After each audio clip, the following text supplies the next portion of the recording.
کیا آپ جانتے ہیں ہماری زندگی کے ہر دن، ہر مہینے اور ہر سال کے پیچھے ایک ایسی قربانی چھپی ہوئی ہے جس نے تاریخ کا رخ بدل دیا۔ ایک ایسا واقعہ جس کے لیے صحابہ کرام نے نہ بادشاہوں کو معیار بنایا، نہ سلطنتوں کو، بلکہ ایک ایسی ہجرت کو چنا جس نے حق اور باطل کے درمیان لکیر کھینچ دی۔ لیکن سوال یہ ہے کہ اسلامی کیلنڈر کا آغاز مکہ سے کیوں نہیں ہوا، ولادت نبی صلی اللہ علیہ وسلم سے کیوں نہیں ہوا، اور آخر محرم کو پہلا مہینہ کیوں بنایا گیا؟ آج کی ویڈیو میں جانیں گے ہجری کیلنڈر کی وہ مکمل داستان جو ایمان، تاریخ اور حکمت سے بھری ہوئی ہے۔ بسم اللہ الرحمن الرحیم۔ اسلامی تاریخ صرف مہینوں اور سالوں کا حساب نہیں، یہ قربانیوں، فیصلوں اور امت کی شناخت کا ایک عظیم نشان ہے۔ دنیا کی بہت سی قوموں نے اپنے بادشاہوں، جنگوں اور سلطنتوں سے تاریخ شروع کی، مگر مسلمانوں نے ایک ایسی گھڑی کو منتخب کیا جو ایک نبی صلی اللہ علیہ وسلم نے اللہ کے حکم سے اپنا وطن چھوڑ کر ایک نئی دنیا کی بنیاد رکھی۔ یہ تھی ہجرت مدینہ۔ آئیے جانتے ہیں، لیکن اس سے پہلے آپ سے ایک چھوٹی سی گزارش کریں گے کہ چینل کو اگر سبسکرائب نہیں کیے ہیں تو سبسکرائب کر لیجئے، اور اس ویڈیو کو زیادہ سے زیادہ دوست احباب لوگوں تک شیئر کیجئے تاکہ یہ جانکاری زیادہ سے زیادہ لوگوں تک پہنچ پائے، اور کمنٹ میں بتائیے کہ ویڈیو آپ کہاں سے دیکھ رہے ہیں اور اگلی ویڈیو آپ کس ٹاپک پہ چاہتے ہیں۔ تو چلیے شروع کرتے ہیں کہ ہجری کیلنڈر کب شروع ہوا، کیوں شروع ہوا، اور حضرت عمر فاروق رضی اللہ تعالی عنہ کے دور میں اسے باقاعدہ نظام کیسے بنایا گیا۔ امام سیوطی علیہ الرحمہ اپنی کتاب المشارق فی علم تاریخ میں امام شعبی سے منقول ایک روایت ذکر کرتے ہیں۔ جب حضرت آدم علیہ السلام دنیا میں تشریف لائے اور ان کی اولاد دنیا میں پھیل گئی، تو ان لوگوں نے تاریخ کی ابتدا اس دن سے کی جس دن حضرت آدم علیہ السلام دنیا میں تشریف لائے تھے۔ یہ تاریخ حضرت نوح علیہ السلام کی بعثت تک چلتی رہی۔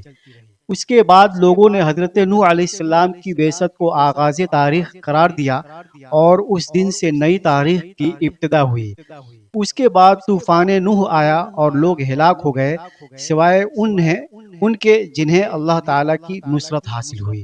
پھر ان میں سے صرف نوح علیہ السلام کی نسل ہی آگے بڑھی اور آپ کی اولاد دنیا میں پھیل گئی۔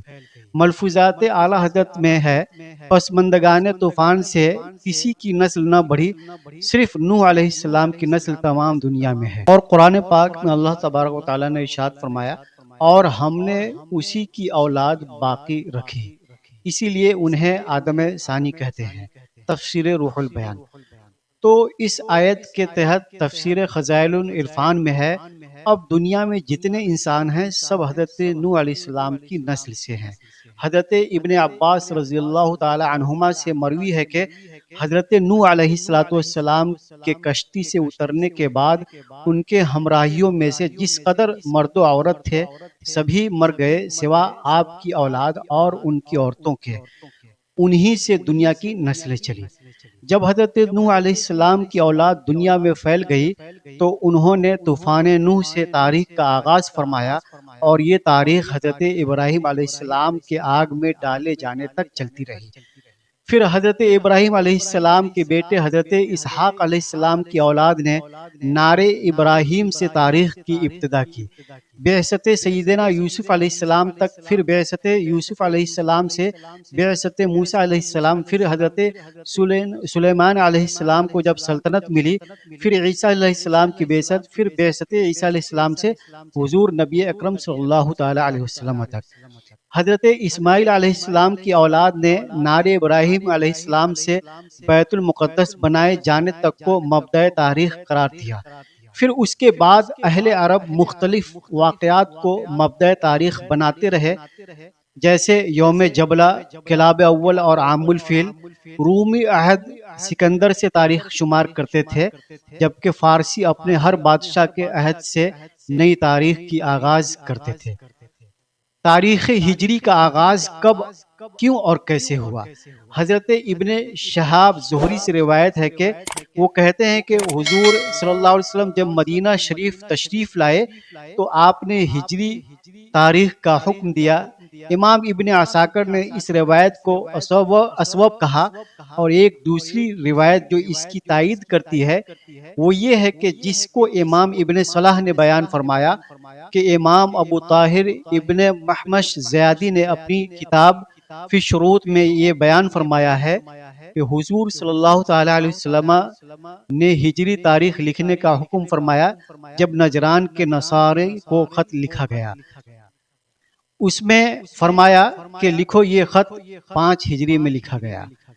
ان بعض روایت سے معلوم ہوتا ہے کہ عہد نبوی صلی اللہ تعالی وسلم میں ہجرت کو وقت کی تعیین کے لیے استعمال کیا گیا، تاہم باقاعدہ اسلامی تقویم کی تدوین اور سرکاری نفاذ حضرت عمر رضی اللہ تعالی عنہ کے زمانے میں ہوا۔ حضرت فاروق اعظم رضی اللہ تعالی عنہ نے اس کا خاص اہتمام فرمایا۔ اس میں چند وجوہ ذکر کیے جاتے ہیں فتح الباری اور البدایہ والنہایہ کے حوالے سے، ان میں سے کچھ کا ذکر یہاں میں آپ کے سامنے کر رہا ہوں۔ امام بخاری رضی اللہ تعالی عنہ نے ایک باب باندھا، باب التاریخ، اور اس کا ترجمہ لکھا۔ اس ترجمے کے تحت حضرت سہل بن سعد رضی اللہ تعالیٰ عنہ کی حدیث ذکر کی۔ وہ حدیث ہے، لوگوں نے حضور صلی اللہ تعالی وسلم کی بعثت یا وصال کو تاریخ نہیں بنایا، بلکہ آپ صلی اللہ علیہ وسلم مدینہ منورہ تشریف لانے کو تاریخ بنایا۔ اس حدیث شریف کی شرح میں علامہ ابن حجر عسقلانی فرماتے ہیں، حضرت ابو موسیٰ اشعری رضی اللہ تعالیٰ عنہ نے حضرت عمر رضی اللہ تعالیٰ عنہ کو لکھا، ہمارے پاس آپ کی طرف سے ایسے خطوط آتے ہیں جن پر کوئی تاریخ درج نہیں ہوتی۔ چنانچہ حضرت عمر رضی اللہ تعالی عنہ نے مشورے کے لیے لوگوں کو جمع کیا۔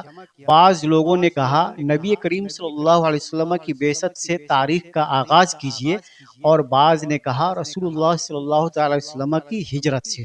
تو حضرت عمر رضی اللہ تعالی عنہ نے فرمایا بلکہ ہم رسول اللہ صلی اللہ علیہ وسلم کی ہجرت سے تاریخ مقرر کریں گے، کیونکہ آپ کی ہجرت حق اور باطل کے درمیان فرق کرنے والی ہے۔ یہ 17 ہجری میں ہوا، 16 اور 18 کا بھی ذکر آیا ہے۔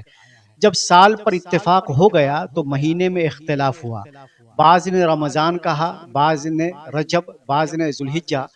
فاروق اعظم رضی اللہ تعالی عنہ نے فرمایا محرم، کیونکہ لوگ اس مہینے میں حج سے فارغ ہو کر نکلتے ہیں، اور محرم میں ہی ہجرت کا عزم ہوا۔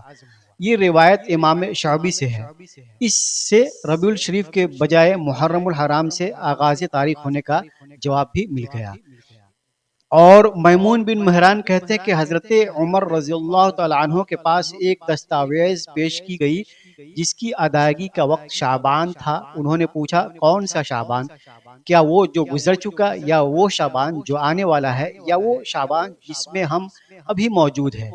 پھر انہوں نے رسول اللہ صلی اللہ تعالی علیہ وسلم کے اصحاب سے فرمایا لوگوں کے لیے کوئی ایسی چیز وضع کرو جسے وہ پہچان سکے اور سمجھ سکے۔ کچھ روایتوں میں ہے کہ ہجرت نبوی کو تاریخ مقرر کرنے کا مشورہ حضرت علی رضی اللہ تعالی عنہ نے دیا تھا، اور پھر حضرت عمر فاروق رضی اللہ تعالی عنہ نے اس کو قبول فرمایا۔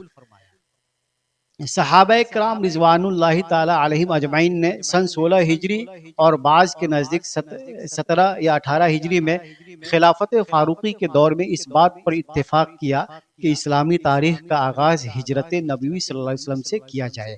اس کی وجہ یہ ہوئی کہ امیر المومنین حضرت عمر بن خطاب رضی اللہ تعالیٰ عنہ کے پاس ایک دستاویز پیش کی گئی جس میں لکھا تھا کہ قرض شعبان میں ادا کیا جائے گا۔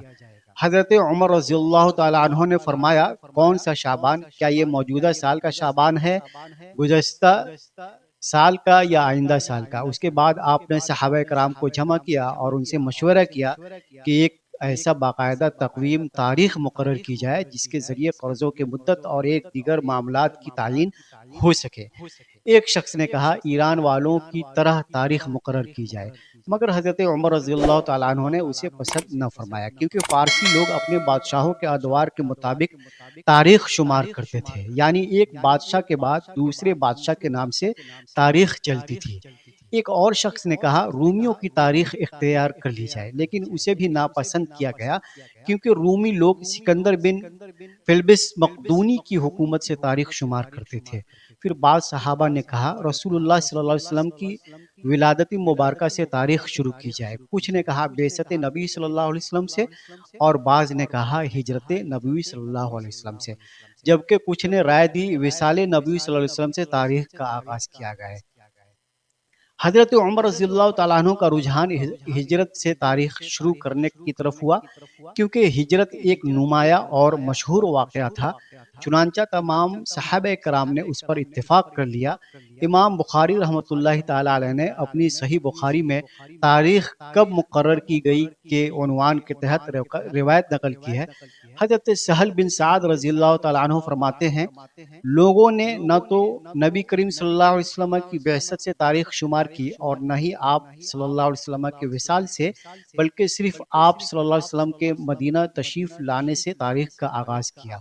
امام واقدی نے امام ابو زناد کے واسطے سے روایت کیا ہے کہ حضرت عمر رضی اللہ تعالی عنہ نے تاریخ مقرر کرنے کے بارے میں مشورہ کیا تو سب نے ہجرت پر اتفاق کیا، اور ابو داؤد طیالسی علیہ رحمت نے امام محمد بن سیرین علیہ رحمت سے روایت کیا ہے کہ ایک شخص نے حضرت عمر رضی اللہ عنہ کے پاس آیا اور عرض کیا تاریخ مقرر کیجئے۔ آپ نے فرمایا تاریخ کیا چیز ہے؟ اس نے کہا یہ عجمیوں کا طریقہ ہے، وہ لکھتے ہیں فلاں مہینہ فلاں سال۔ حضرت عمر رضی اللہ تعالیٰ عنہ نے فرمایا یہ اچھا طریقہ ہے، پس تاریخ مقرر کرو۔ پھر صحابہ نے سوال کیا ہم کس واقعہ سے سالوں کا آغاز کریں؟ کچھ نے کہا بعثت نبوی سے اور کچھ نے کہا وصال نبوی سے، لیکن آخرکار سب نے ہجرت پر اتفاق کر لیا۔ اس کے بعد یہ سوال اٹھا سال کا پہلا مہینہ کون سا ہو؟ بعض نے رمضان کی رائے دی، پھر کہا محرم ہونا چاہیے، کیونکہ حج سے واپسی کے بعد لوگ اپنے معاملات کی طرف لوٹتے ہیں اور یہ حرمت والا مہینہ بھی ہے۔ چنانچہ سب نے محرم کو سال کا پہلا مہینہ قرار دینے پر اتفاق کر لیا۔ امام ابن جریر طبری نے حضرت عبداللہ بن عباس رضی اللہ عنہما سے روایت نقل کی ہے کہ وہ سورہ فجر کی آیت والفجر ولیال عشر کی تفسیر میں فرماتے تھے اس سے مراد محرم کا فجر ہے جو سال کا آغاز ہے۔ اسی طرح عبید بن عمیر رحمۃ اللہ فرماتے ہیں محرم اللہ کا مہینہ ہے، یہی سال کا آغاز ہے، اسی میں بیت اللہ کو غلاف پہنایا جاتا تھا، لوگ اسی سے تاریخ شمار کرتے تھے اور اسی میں چاندی کے سکے ڈھالے جاتے تھے۔ امام احمد بن حنبل رحمۃ اللہ علیہ نے عمر بن دینار سے روایت کیا ہے کہ سب سے پہلے یعلا بن امیہ نے یمن میں خطوط پر تاریخ لکھنے کا آغاز کیا تھا، اور رسول اللہ صلی اللہ علیہ وسلم ربیع الاول میں مدینہ منورہ تشریف لائے، جبکہ لوگوں نے سال کا آغاز محرم سے قرار دیا۔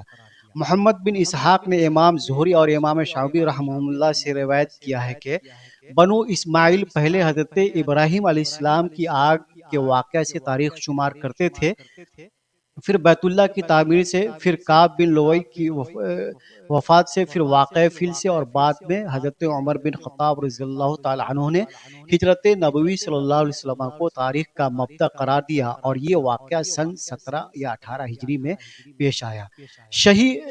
صحیح اور مشہور تاریخی روایت کے مطابق 16 یا 17 ہجری میں حضرت عمر فاروق رضی اللہ تعالی عنہ نے صحابہ کرام رضوان اللہ تعالی علیہم اجمعین کے مشورے سے اسلامی تقویم کو باقاعدہ سرکاری شکل دی۔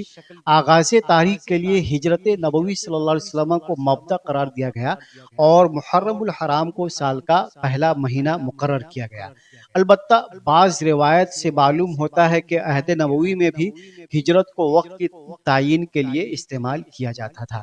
تو یہ تھی ہجری کیلنڈر کی وہ داستان جس میں ہمیں صرف تاریخ نہیں ملتی بلکہ ایک سبق بھی ملتا ہے۔ ہجرت ہمیں بتاتی ہے کہ کبھی کبھی ایک قدم اللہ تعالیٰ کے لیے اٹھایا جائے تو وہی قدم پوری امت کی پہچان بن جاتا ہے۔